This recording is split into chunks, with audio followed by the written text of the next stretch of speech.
نو فرائض خو د اودس هغه واضح د ور الله پاک په قرآن مجید کې هغه ذکر کړي دي. اعوذ بالله من الشیطان الرجیم. یا ایها الذین آمنوا ای مؤمنانو اذا قمتم الى الصلاة کله چې تاسو مانځه ته ودرېږئ فاغسلوا وجوهکم نو تاسو خپل مخ هغه اینځئ وایدیکم او لاسونه الى المرافق د سنګلو سره. نو د سنګلو پورې لاس وینځل د قرآن مجید کې چې کوم حکم راشي نو د دې هغه درجه د فرضیه دي. نو یو مخ راغی بیا پسې ورپسې هغه لاسونه د سنګلو سره. وامسحوا برؤوسکم او په سر باندې هغه مسح کوئ. نو د دې علما د سر مسح چې دی نه هغه څلورمه حصه هغه مراد اخلي ځکه چې څلورمه حصې نه هغه هم د سر مسح چې دی نه هغه پوره کېدلی شي. بیا د پورې سر مسح وروسته چې دی نه هغه بیا په سنتو کې هغه ذکر کوي. وارجلکم الی الکعبین او انځئ خپې خپلې د پړکو پورې دا کم دغه شي غوڼ هډوکي د دغې سره. نو دا څلور فرض چې دی نه هغه علما ذکر کوي چې دا په اودس کې هغه کم فرایض دي نه هغه هم دغه څلور دي. یعنې د دې انزل چې دی نه هغه لازمي دي. که یو سړي هغه مخ پوره ونه انځو نو د مخ حدود بیا هغه شارحین ذکر کوي د کم ځای نه د کم ځای پورې دي. نو د مخ حدود چې دی نو هغه د غوږ د یو پوسکي نه واخله د بل پوسکي پورې او د تندي دا ویښته چې د کم ځای نه شروع کېږي د دې نه واخله او د دې مرۍ د دې بره دا مرۍ چې کم ځای پورې ختمېږي دغې ځای پورې دا چې دی نه هغه د مخ حدود دي. نو دا وینځل چې دی نه هغه فرض دي. د یو سړي ګیره هغه اوږده ده نو د ګیرې دا یخ انځل هغه فرض دي. وروسته چې کومه زانګي نو د هغې وینځل چې دی نه هغه بیا سنت دي. نو دا څلور فرایض په اودس کې په دې کې دا سنګل چې دی نو هغه په دې کې دا هډوکی دا داخل دی. نو که اوس یو سړی دی هغه اودس کوي او د ده دا هډوکي دا ځای دی خوا چې دی نو هغه پاتې شو نو د ده اودس چې دی نو هغه نه کېږي دا اودس یې هغه نه دی شوی. نو دا څلور فرایض د دې خیال ساتل پکار دی. دغه رنګې د پوندې چې دی نو په جمع کې اکثر هغه وچې پاتې کېږي پوندې نو دغې هم خیال ساتل هغه پکار دی. نو څلور فرایض شو. د دې نه علاوه بیا علما چې دی نه هغه بعضې کتابونو کې 12 بعضې کې 14 چې دی نه هغه سنت هغه ذکر شوي دي. نو 12 او 14 ته اختلاف صرف د دغې نه راغلی دی وروسته هغه بیا تذکره کوو. نو د ټولو نه اول چې دی نه هغه سنت په اودس کې هغه دا دی چې نیت کول د اودس. چې یو سړی اودس کوي چې اراده یې دی چې زه اودس کوم. یو خو هسې دی چې سړی هغه په نیر کې څوک غسل کوي لامبي په دې کې اودس په خپله راځي خو نیت یې نه یې کړی. دا نیت کول د اودس چې دی که دی دا اراده وکړي چې زه اودس کوم نو دا نیت کول د ده ضروري نه چې دی په ژبه وکړي د زړه نه اراده کول یا په ژبه که سړی وایي چې زه اودس کوم خو اراده د نیت چې دی نه هغه سره دا سنت ده. او دغه رنګې چې دی نه هغه بسم الله ویل د اودس په شروع کې بسم الله الرحمن الرحیم ویل دا سنت دي. لاسونه چې دی نه هغه د دې یعنی صرف دا منګولې دا وینځل هغه سنت یو خو دا چې د برزې پورې دا وینځل فرض وو صرف منګولې وینځل چې دی نه هغه صرف سنت دي. مسواک وهل هغه سنت دي. نو اوس موږ سوچ وکړو چې موږ د کم اودس لپاره مسواک وهو که نه وهو په کوم څومره اودسونو کې وهو نو حالانکې دا صرف سنت دي. خولې ته اوبه اچول هغه سنت دي. پوزې ته اوبه اچول سنت دي. دغه رنګې هر اندام درې پیرې وینځل هغه سنت دي. نو په دې کې د مخ وغیره هم راغلل نو دا کم چې فرض دی نو دا خو یو پیر انځل فرض دی خو بیا درې پیرې انځل چې دی نو د هر اندام هغه بیا سنت دي.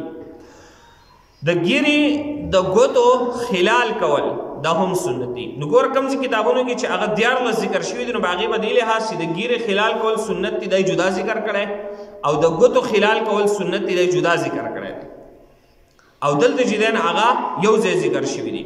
نو د ګیرې خلال چې دی نه هغه ګیرې ته جدا اوبه هم ورچولی شي داسې چې دی نه هغه په ګوتو سره دې کې هغه ګوتې دننه کې ووهي چې ټوله هغه لمده شي. دغه رنګې ګوتې چې دی نه هغه داسې کي چې د دې دا منځونه دې ته هغه اوبه ورسي. دغه رنګې چې دی نه هغه د خپو ګوتې هغې کې چې دی نه هغه ګوته ووهي چې دا ټولې هغه اوبه ورته دننه ورسي چې لمدې شي. نو دا سنت دی خلال کول سنت دی. دغه رنګې په ترتیب سره اودس کول هغه سنت دی. ګوره یو په دې آیت کې چې کوم ذکر شو اول مخ وینځئ بیا لاسونه هغه وینځئ د سنګلو سره قرآن مجید کې چې کوم ذکر شو. بیا د سر مس او بیا خپې. نو ګوره دا انزل فرض دی او دا کم ترتیب چې ذکر شوی دی چې اول مخ دی بیا لاسونه دي بیا چې دی هغه مسه ده وروسته خپې دي. دا ترتیب چې کوم ذکر شوی یا په احادیثو کې چې یو ترتیب ذکر شوی دغه ترتیب چې دی هغه سنت دی. اوس یو سړی الټه شروع وکړي مخکې خپې وینځي او بیا چې دی هغه مسه وکړي او بیا چې دی هغه مخ وینځي لاسونه ګډ وډ وکړي نو د سنت چې دی هغه پرېږده خو د اودسې هغه کېږي. بهرحال د ټول سر مسه کول هغه سنت دي. نو یو خو رالل چې د سر د څلورمې حصې مسه هغه فرض ده او ټول سر چې داسې مسه وکړي چې ټوټل سر په هغې کې راګیر کړی شي. بیا اوس که دی په هره طریقه باندې کوي خو چې ټول سر په هغې کې راګیر کړی شي نو دا سنت دي. دغه رنګې پرله پسې اودس کول. پرله پسې مطلب دا دی چې یو اندام لا وچ شوی نه او بل اندام چې دی نه هغه پسې ورپسې انزل دا سری سنت دی. یو سړی داسې چې بس یو اندام وینځي او بیا سکاري داسې اخوا لاړ شي ګپ شپ ولګوي بیا راشي بیا پسې بل اندام وینځي بیا داسې نو دا سنت د پرېښود او داسې بهرحال هغه کېږي. نو سنت چې دی نه هغه دا دی پرله پسې اودس کول یعنې یو اندام لا وچ شوی نه او بل اندام هغه انزل. دغه رنګې د غوږونو مسحه کول هغه سنت ده خو د غوږونو مسحه به دا په حقې لاس په هغې دغه کوي چې کله لاس یو پیرلونکو او د سر مسه یې پرې وکړه هم په دقې باندې چې دی نه هغه د غوږونو مسه کول او بیا وروسته د سټ مسه کول هغه مستحب دی هغه په مستحباتو کې راشي. نو د غوږونو مسه کول هم په حق لاسونو باندې په کم چې د سر مسه کړې ده یعنې دوباره مسې لاس لمدول هغه نو په دقې لاسونو په دغې حساب باندې. نو دا سنت هغه ذکر شو. دا د اسانۍ دپاره به دې نمازونو کې هغه لیکل شوي دي 14 سنت او 4 فرض. نو په هغې کې چې دی نه هغه یاد کړی شي نو هغه به ډېره ښه وي. هغې کې اسانۍ سره لیکلی شوي دي پښتو باندې هغه شته دی اردو باندې هم میلاویږي. عن ابي هريره رضي الله تعالى عنه قال قال رسول الله صلى الله عليه وسلم. ابو هريره فرمایي چې نبی علیه السلام فرمایل الا ادلکم آیا زه تاسو ته ونه ښیمه علی ما هغه څه یمحو الله به الخطایا چې په هغې سره الله پاک ګناهونه معاف کوي. داسې یو عمل درته ونه ښیم چې الله پاک پې ګناهونه معاف کوي. ویرفع به الدرجات او په هغې باندې د انسان چې دی نه هغه درجې اوچتېږي.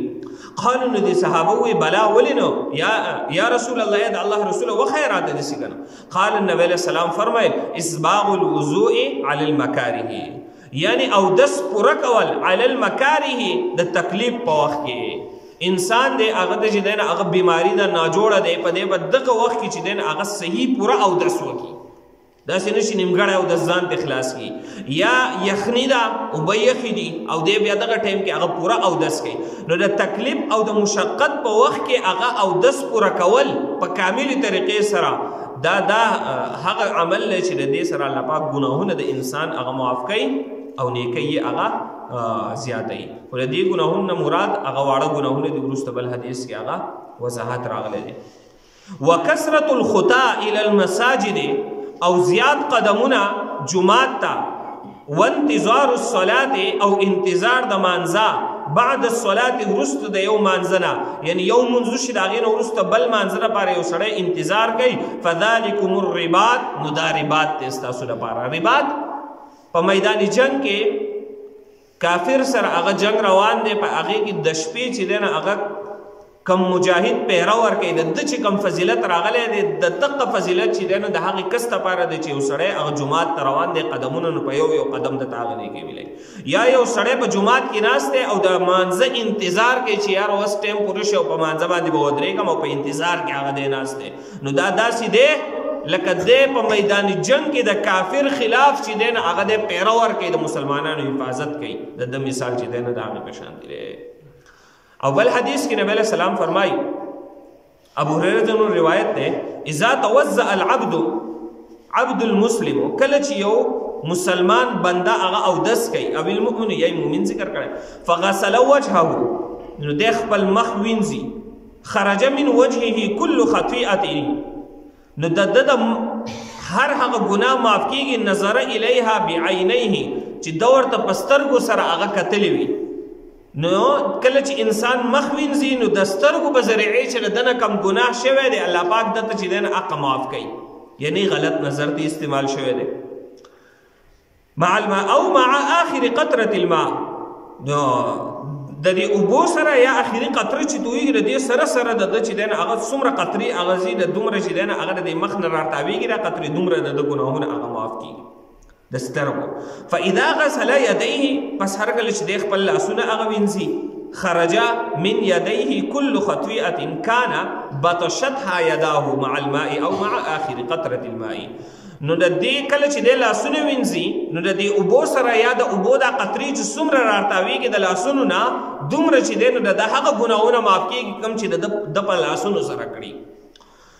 او مع آخر قطرة الماء. فاذا غسل رجليه کله چې د خپل خپې وینځي خرج كل خطيئة نو د هر هغه ګناه معاف شي مشتها رجلاه مع الماء او مع آخر قطرة الماء. نو د اوبو سره چې دی نو د هغه ګناهونه معاف شي کوم چې د په خپو سره هغه کړي یعنی دی ورته تللی یو ګناه طرف ته حتی یخرج نقیا من الذنوب تر دې چې دی اودس بس کوي د دې نه چې دی نه هغه د اودس نه چې دی نه اوازګارېږي نو دی د ګناهونو نه چې دی نه هغه پاک شوی وي.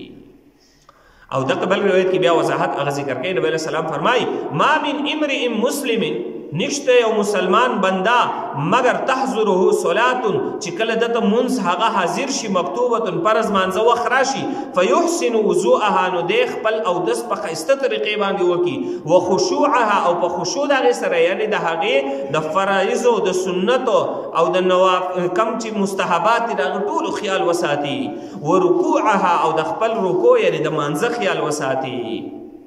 نو رکوع ځکه ذکر کړه دلته کې مانځه طرف ته اشاره په رکوع سره ځکه وکړه ځکه چې د یهود او د عیسایانو په مانځه کې چې دی نه هغه رکوع نه او د مسلمان په مانځه کې رکوع وي د دې وجې نه د رکوع هغه تذکره وکړله. او وروسته به د مانځه په تذکره کې راشي رکوع او د رکوع نه چې یو سړی راپاسي او دغه رنګې سجده د سجدې نه چې سړی راپاسي کینی نو قومه او جلسه دې ته ویلی شي.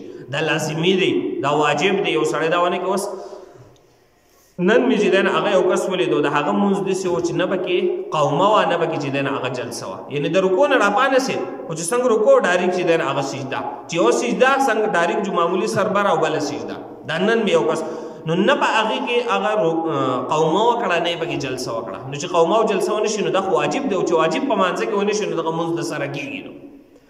نو اوس ګوره په دې ژبې کې چې دی نه هغه اودس وکړو دومره ټایم ورکړو او مونځ بیا ونه شو نو دا ولې دا د علم کمزوري دی چې علم پته ورته نه وه چې یاره دا قومه او جلسه اوس په ما باندې لازمي دي فرض دي لازم واجب دي نو هغه یې ونه کړل. نو رکوعها رکوع چې دی نه هغه صحیح طریقې یعنې خپل مونځ وکړي الا مگر كانت کفارة لما قبلها من الذنوب دا د ده د ګناهونو مخکې چې د کم کړي د هغې لپاره کفاره وګرځي ما لم یؤتي کبیرة تر څو چې د لوی ګناه دی کړی نو د لوی ګناه تذکره دلته راغله نو د وړو ګناهونو کفاره د ده وګرځېدله وذلک الدهر کله او دا همیشه د ده لپاره چې کله انسان نه واړه ګناهونه کېږي او بیا چې دی هغه دی اودس کوي مونځ کوي په دې سره الله پاک د ده دا ګناهونه هغه معاف کوي او لوی ګناه دا په توبې سره چې دی هغه الله پاک